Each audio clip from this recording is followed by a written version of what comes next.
সুপ্রিয় ভিউয়ার্স, প্রথমে থাকবে সংবাদ শিরোনাম, পরে বিস্তারিত। ইউক্রেন যুদ্ধের চিত্র পাল্টে দিচ্ছে রাশিয়ার অ্যাটাক হেলিকপ্টার দাবি ব্রিটেনের।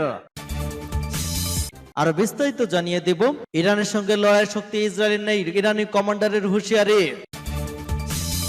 রাশিয়াকে চেচেন্নাতার নতুন প্রস্তাব, অভিযোগকে হাস্যকর ও ভিত্তিহীন বললেন ট্রাম্প। আরো থাকবে, ন্যাটোর চেয়ে বেশি অস্ত্র আছে আমাদের, পুতিনের হুঁশিয়ারি। খেরসনে গোলাবারুদের ডিপো ধ্বংসের দাবি ইউক্রেনের। মণিপুরে এবার জ্বালিয়ে দেওয়া হলো কেন্দ্রীয় মন্ত্রীর বাড়ি।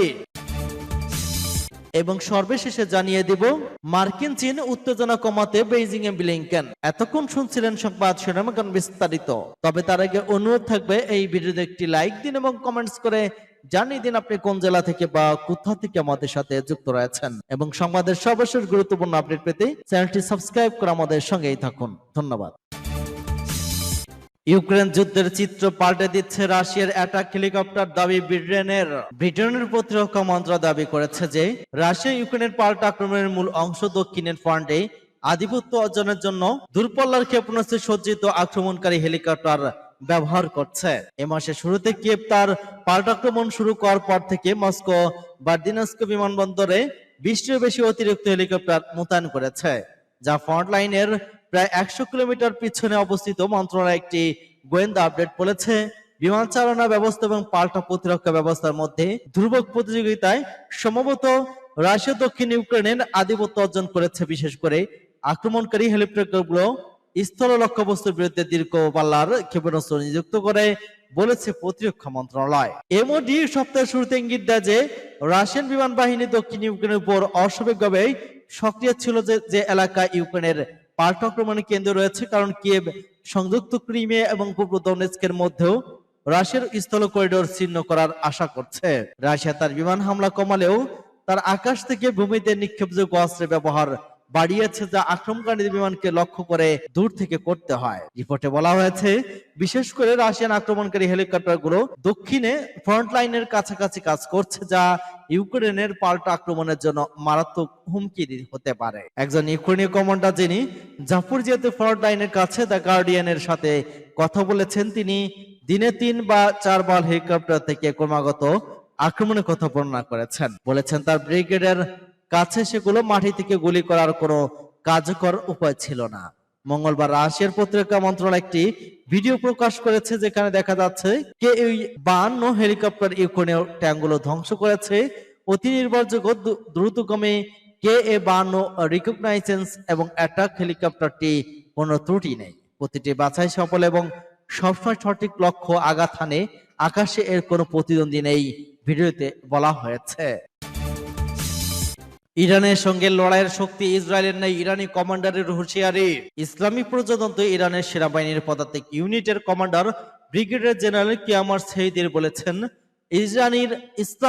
ইসলামী ইরানের সঙ্গে লড়াইয়ের শক্তি দখলদার ইসরায়েলের নেই। তিনি আজ এক অনুষ্ঠানে একথা বলেছেন। এই কমান্ডার আরো বলেন, ইসরায়েলি বর্ণবাদী নেতারাও এখন এটা অস্বীকার করছেন যে তারা ইরানের সঙ্গে শক্তিতে পারবে না। তিনি হুঁশিয়ারি দিয়ে বলেন, ইসরায়েল বোকামের কারণে ইরানের উপর ন্যূনতম আঘাত হানলেও বড় পরিসরে এর জবাব দেওয়া হবে।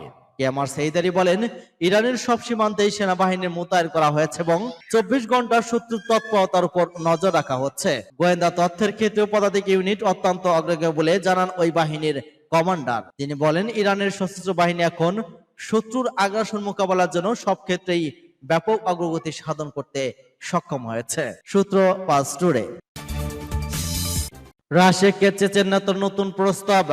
রাশিয়ার প্রেসিডেন্ট ভ্লাদিমির পুতিনকে নতুন প্রস্তাব দিয়েছেন মিত্র দেশের নেতা রমজান কাদিরভ। রুশ ভূখণ্ডের যুদ্ধ ছড়িয়ে পড়া ঠেকাতে আন্তঃসীমান্ত অনুপ্রবেশ মোকাবেলা করার জন্য ইউক্রেন সীমান্তের বেলগ্রদ অঞ্চলে তার সৈন্য পাঠানোর প্রস্তাব দিয়েছেন তিনি। খবর সিএনএন এর। রোববার রুশ প্রশাসনের উদ্দেশ্যে এক টেলিগ্রাম পোস্টে কাদিরভ বলেন, আমি আপনাকে মনে করতে দিতে চাই যে বেলগ্রদ অঞ্চল আক্রমণকারী সন্ত্রাসীদের চেচে ইউনিটের বাহিনী মোকাবেলা করতে পারে। সমগ্র ব্যাটালিয়ন রেজিমেন্ট এবং সামরিক কাঠামো চেচেন যোদ্ধারা সংখ্যা 70,000 ছাড়িয়েছে। তারা এখন আদেশের জন্য অপেক্ষা করছে। প্রসঙ্গত, ইউক্রেনের সীমান্তবর্তী পশ্চিম রাশিয়া প্রদেশ বেলগ্রদে সম্প্রতি সহিংসতা বৃদ্ধি পেয়েছে।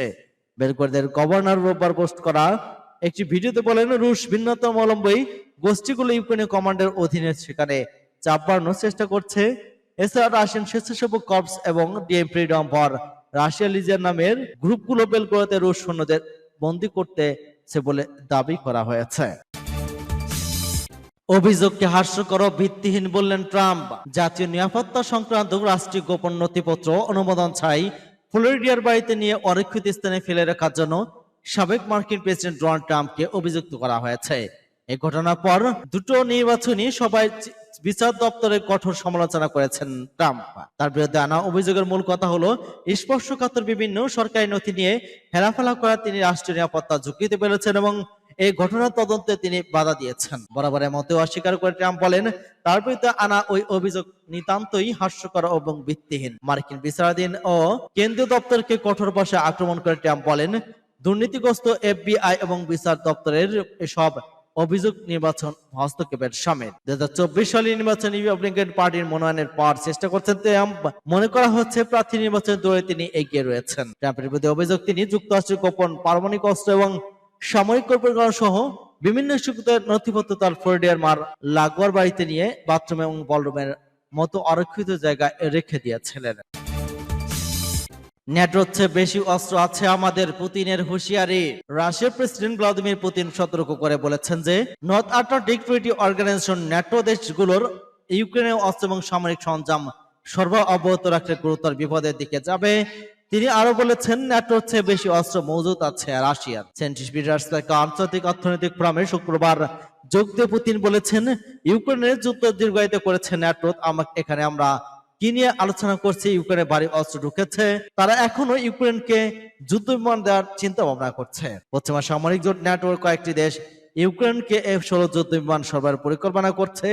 অবশ্য মিত্র ফ্রান্স জানিয়েছে এই যুদ্ধযান চালানোর জন্য ইউক্রেনের সামরিক বাহিনীকে শুধু প্রশিক্ষণ দেবে তারা। প্রচুর ট্যাঙ্ক নিয়ে ইউক্রেনকে সহায়তা করে দিয়েছে ব্রিটেন এবং জার্মানি। সম্প্রতি ব্রিটেনের চ্যালেঞ্জার 2, জার্মানি লেপার্ড 2 এবং যুক্তরাষ্ট্রের ব্র্যাডলি সামরিক যান ধ্বংসের দাবি করেছে মস্কো। গত এপ্রিলে ন্যাটোর মহাসচিব জেন্স স্টোলটেনবার্গ দাবি করেছিলেন জোটের অংশীদার শিগগিরই 1,500-এর বেশি সামরিক যান 230টি ট্যাঙ্ক ইউক্রেনকে দেবে। তারই অংশ হিসেবে এসব সামরিক সহায়তা পাঠাচ্ছে পশ্চিমা দেশগুলো। এ বিষয়ে সেন্ট পিটার্সবার্গে ভাষণে প্রেসিডেন্ট পুতিন বলেছেন রণক্ষেত্রে লেপার্ড সহ অন্যান্য ট্যাঙ্ক ধ্বংস করে দিচ্ছে রুশ বাহিনী। বিদেশের মাটিতে যুদ্ধের সরঞ্জামগুলো কিভাবে ব্যবহার করতে হয় তা আমরা দেখব। এসব আমাদের লক্ষ্য বুঝতে হবে। এসব এই সামরিক সংঘাতে ন্যাটোকে টানা গুরুতর বিপদ হবে। খেরসনে গোলাবারুদের ডিপো ধ্বংসের দাবি ইউক্রেনের। ইউক্রেনের সেনারা রাশিয়া অধিকৃত খেরসনে বন্দর শহর হেনিস্কের কাছে একটি গুরুত্বপূর্ণ গোলাবারুদের ডিপো ধ্বংস করেছে। রোববার ওডেসার সামরিক প্রশাসনের মুখপাত্র সের্হি বায়ারচুক গণমাধ্যমকে তথ্য জানান খবর আল জাজিরা। সের্হি বায়ারচুক বলেন রাশিয়ার অধিকৃত খেরসনে দখলকৃত হেনসিস্কো জেলার রাইকন গ্রামে আমাদের সশস্ত্র বাহিনী হামলা চালিয়েছে। রাশিয়ার প্রেসিডেন্ট ভ্লাদিমির পুতিনকে আহ্বান জানিয়েছেন রাশিয়া। সফররত দক্ষিণ আফ্রিকার প্রেসিডেন্ট সিরিল রামাফোসা শনিবার রাশিয়ার সেন্ট পিটার্সবার্গের রুশ প্রেসিডেন্টের সঙ্গে বৈঠক করেন শান্তি মিশন সফরে থাকা আফ্রিকার প্রতিনিধি দল। আল জাজিরার প্রতিবেদনে বলা হয়েছে শনিবার মস্কো কিয়েভ যুদ্ধ বন্ধে মধ্যস্থতা প্রচেষ্টায় রাশিয়ার সেন্ট পিটার্সবার্গে শহরে গেছে আফ্রিকার একটি প্রতিনিধি দল। এ সময় রুশ প্রেসিডেন্ট ভ্লাদিমির পুতিন এর সঙ্গে বৈঠক করেন দক্ষিণ আফ্রিকা, জাম্বিয়া, কম্বোসাস এবং কঙ্গো, মিশর, সেনেগাল এবং উগান্ডার নেতারা। মণিপুরে এবার জ্বালিয়ে দেওয়া হলো কেন্দ্রীয় মন্ত্রীর বাড়ি। ভারতের মণিপুরের সহিংসতা থামছেই না। বৃহস্পতিবার রাতে রাজ্যের রাজধানী ইম্ফলে কেন্দ্রীয় মন্ত্রীর বাড়িতে আগুন ধরিয়ে দিল উত্তেজিত জনতা। কেন্দ্রীয় বিজেপি সরকারের পররাষ্ট্র মন্ত্রণালয়ের মুখ্য প্রতিমন্ত্রী আর.কে রঞ্জন সিংহের বাড়িতে আগুন ধরিয়ে দেয় দুষ্কৃতিকারীরা। প্রায় 1000 মানুষ মিলে মন্ত্রীর বাড়িতে হামলা চালিয়ে বলে জানা গিয়েছে। তবে এই হামলায় সময় মন্ত্রী নিজের বাড়িতে ছিলেন, তিনি নিরাপদ স্থানে আছেন। এর আগে মে মাসেও মন্ত্রীর বাড়িতে হামলা চালানো হয়েছিল, তবে এবার তার বাড়িতে আগুন ধরিয়ে পুরো ভস্মিত করে দেওয়া হলো। সহিংসতা বন্ধ করতে ইম্ফলে কারফিউ জারি করলেও শব্দের নিষেধাজ্ঞা অমান্য করে ওই মন্ত্রীর বাড়িতে হামলা চালানো হয়। সে সময় ইম্ফলের কোপায় অবস্থিত সেই বাড়িতে মোতায়েন ছিল 9 জন এসকর্ট, 5 জন নিরাপত্তা রক্ষী এবং 8 জন অতিরিক্ত রক্ষী। তবে এত সংখ্যক উত্তেজিত জনতাকে থামানো সম্ভব হয়নি। তত্ত্বাবধায়ক নিরাপত্তাকে জানান দুষ্কৃতিকারীরা মন্ত্রীর বাড়িতে পেট্রোল বোমা ছুড়ে মারে। কনসার্ট কমান্ডার দীনেশ্বর সিং বলেন আমরা চতুর্দিক দিয়ে হামলা করেছিল, প্রায় 1200 লোক হামলা চালায়। এতে এত সংখ্যক লোককে আমরা ঠেকাতে পারিনি। পরিস্থিতি তাই নিয়ন্ত্রণের বাইরে চলে যায়। তারা মুড়ির মতো পেট্রোল বোমা ছুড়েছে। মার্কিন চীন উত্তেজনা কমাতে বেইজিং এ ব্লিংকেন।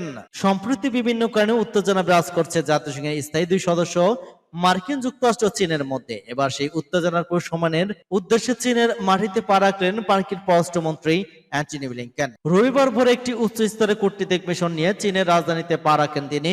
এটিকে বিশ্বজুড়ে ছড়িয়ে পড়া মার্কিন চীন উত্তেজনা প্রশমিত করার চেষ্টা হিসেবে দেখা হচ্ছে। রবিবার বিকালে চীনা কর্মকর্তাদের সঙ্গে দুদিনের আলোচনা শুরু করবেন ব্লিংকেন। প্রেসিডেন্ট জো বাইডেন দায়িত্ব নেওয়ার পর প্রথম থেকে তিনি সর্বোচ্চ পর্যায়ের আমেরিকান কর্মকর্তা যিনি চীন থেকে সফরে করছেন। এছাড়া 5 বছরের মধ্যে দেশটির কোনো পররাষ্ট্রমন্ত্রীর এইটাই প্রথম সফর। গত ফেব্রুয়ারিতে ওই সফরে অনুষ্ঠিত হওয়ার কথা ছিল, কিন্তু যুক্তরাষ্ট্রের আকাশে চীনা নজরদারি বেলুন দেখা দেওয়ায় সৃষ্ট টানাপোড়েন সেই পরিকল্পনা ছেদ ঘটে।